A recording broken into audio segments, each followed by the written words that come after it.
의원입니다. 그 대통령도 그렇고 총리도 그렇고 부총리도 그렇고 우리 재정과 관련해서는 건전성을 아주 신앙처럼 이야기를 하셔요. 네. 그럼 실제로 우리 재정을 건전하게 운영을 했어야 하는 거 아닙니까? 근데 우리 재정이 지금 건전하지 않잖아요. 건전하게 운영도 안 해놓고 마치 뭐 잘한 것처럼 그렇게 모든 저 대통령부터 총리, 부총리, 장관들 다 똑같은 이야기들만 하고 계셔요. 답변을 이게 뭐 예측이 어렵다. 예측해야 되는 거예요. 그 다음에 뭐 기업 실적이 나빠지는 것도 예측을 해야 되는 거예요. 그렇게 예측을 못했으면 실력이 없는 거예요. 한번 구체적으로 한번 볼게요. 앞서도 질의가 있었습니다만은 2022년도에 관리재정 수지가 117조 적자였어요. 작년에는 경제성장률 1.4%, 외환위기 때, 글로벌 금융위기 때, 팬데믹 때 빼면 제외하면 최저 수준입니다. 올해 2.6% 정도 성장 예상을 하면서 잘한 것처럼들 말씀들 하셔요. 기저효과 때문도 있는 거고 누적 성장률로 보면 형편없는 성적이에요.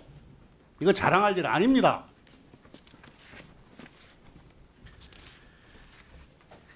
올해도 세수 결손이 예상이 되는데 지금 감세 정책을 남발하고 있어요. 나는 뭐 증세냐 감세냐 이걸 이야기하려고 하는 게 아니고 모든 정책이라고 하는 적시해야 되는 건데 지금 우리 성장과 관련해서 지금 기업도 어렵다고 지금 장관께서도 말씀하시고 우리 내수도 부진하잖아요.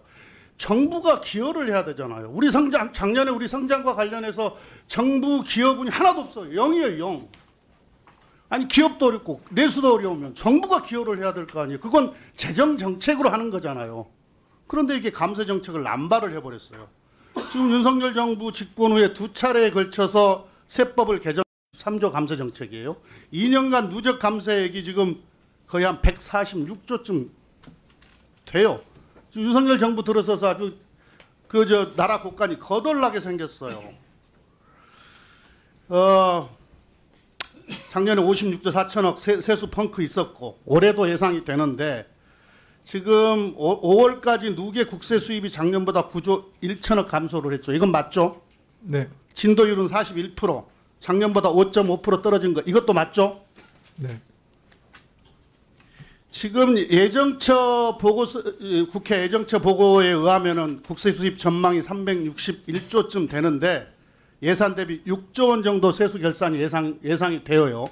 그런데 더 염려스러운 것은 진도율 흐름이 2014년, 14년도와 지금 진도율이 비슷해요. 이때 한 9조 정도 결손이 났거든요. 그래서 올해 지금 예상보다 훨씬 더 많은 세수 결손이 되는 것 아닌가 하는 걱정이 되는데 장관 이건 좀 예측을 좀 해보셨나요? 현재의 진도율을 가지고? 지금 저희가 안에서 뭐 그 부분은 네, 예측을 여러 방법으로 하고 있습니다. 네. 지금 상반기에 예산 집행 한 70% 정도 예산 집행을 할 계획인가요? 그 이제 저희가 조기 집행, 그러니까 신속 집행이 가능한 부분에 대해서 네, 70%고 그러니까 전체로 보면 한 55% 정도. 55% 정도 네, 되는 건가요? 지금 어느 정도 있어요? 55% 했나요? 55%로 55% 더 된 것 같던데. 아니 그렇게 알고 있습니다. 네, 맞죠. 원래 상반기 신속 집행 목표율을 65%로 잡았었잖아요. 네, 그건 이제 그건 전체 저희가 재정 지출이 아니고요. 그 중에 저희가 재량 지출 같이 가능한 부분들 한 절반 정도 수준을 그렇게 했다 이렇게 말씀드릴 수 있습니다. 하반기에 재정 부족 예상되죠. 그건 분명하죠. 글쎄요, 뭐 재정 부족의 뜻을 어떻게 생각하실지 모르겠습니다만 하여튼 그런 부분은 저희가 재정 운영에 주름살이 없도록 최선을 다하겠습니다. 자, 구체적으로 좀 질문 좀 하겠습니다. 저기 시간이 멈춰버렸어요.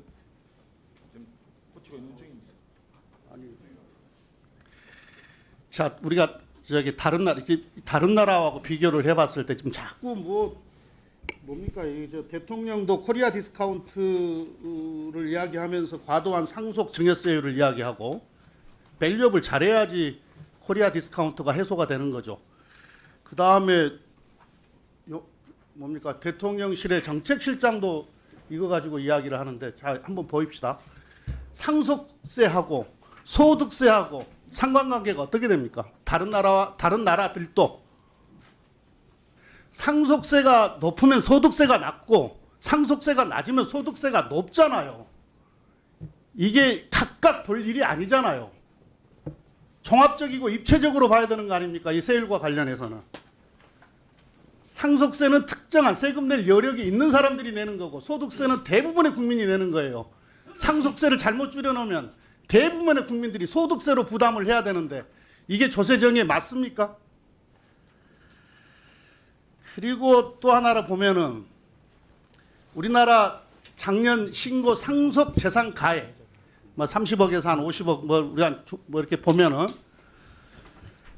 실효세율을 한번 보면 총 상속 재산 가액의 기준으로 보면 16.6% 그리고 과세 표준액으로 해도 28.4%입니다. 이게 왜 이렇게 낮아지는 겁니까? 기초공제, 배우자공제, 인적공제 각종 공제가 많기 때문에 그런 거잖아요. 그렇잖아요. 네. 아까 상속세와 소득세와 관련한 상관관계를 이야기를 했습니다. 이게 조세 정의를 제대로 세우는 조세정책 펼쳐야 된다. 그리고 입체적으로 봐야 된다. 다시 한번 말씀을 드리고요. 종부세도 마찬가지예요. 이게 종부세는 지방교부세의 재원이죠. 네. 지금 서울 강북구의 8개 자치구 그리고 경북, 전북, 강원 등 13개 시도가 지방교부세로 이 부족한 예산을 충족하고 있죠. 그렇잖아요. 네.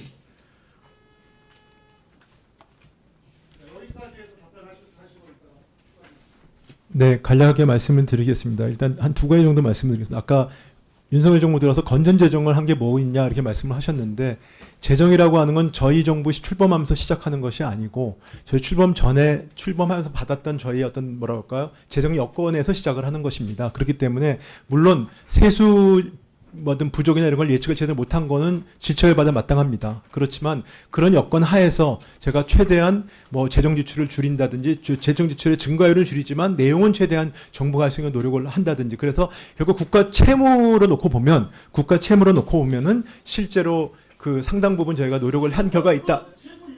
아니 저 GDP 채무 규모를 그러니까 제가 뭐 지난 정부 잠깐 비판하는 것 같아서 제가 말씀을 안 드리려고 하는데 그 저희가 그 지난 정부에서 나오는 어떤 국가 채무의 증가율을 갖다가 계산해가지고 중기재정 계획을 짜지 않습니까? 중기재정 계획을 비교를 해보면 그렇다는 말씀을 드리는 겁니다. 그래서 물론 저희가 무조건 잘했다고 말씀드리는 게 아니고 의원님께서 걱정하시는 거는 저 충분히 압니다. 알매도 불구하고 정부가 나름대로 이런 여건하에서 노력을 하고 있다는 말씀을 다시 한번 강조드리고요. 그 다음에 상속세나 소득세 관련된 부분은 제가 아는 범위 내에서는 우리나라는 상속세, 소득세가 둘 다 높은 나라이고 그 다음에 상속세 실효세율의 그 부분은 그 명목세율 대비 물론 낮은 건 맞지만 실효세율을 비교해도 우리나라 높은 수준이다. 그렇지만 상속세가 물론 이제 보시기에 따라 다릅니다만 상속세가 97년 이후 2000년 이후에 그동안 이거에 대한 큰 개편이 없었기 때문에 이 부분에서 논의를 해보자라는 게 저희 정부의 입장입니다. 네. 수고하셨습니다.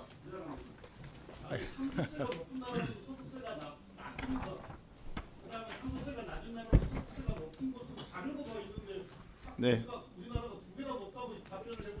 두 개 다 높은 거로 저는 알고 있습니다. 하여튼, 네. 자, 정리 좀 해주시죠. 그 지금 김태년 의원님이 지적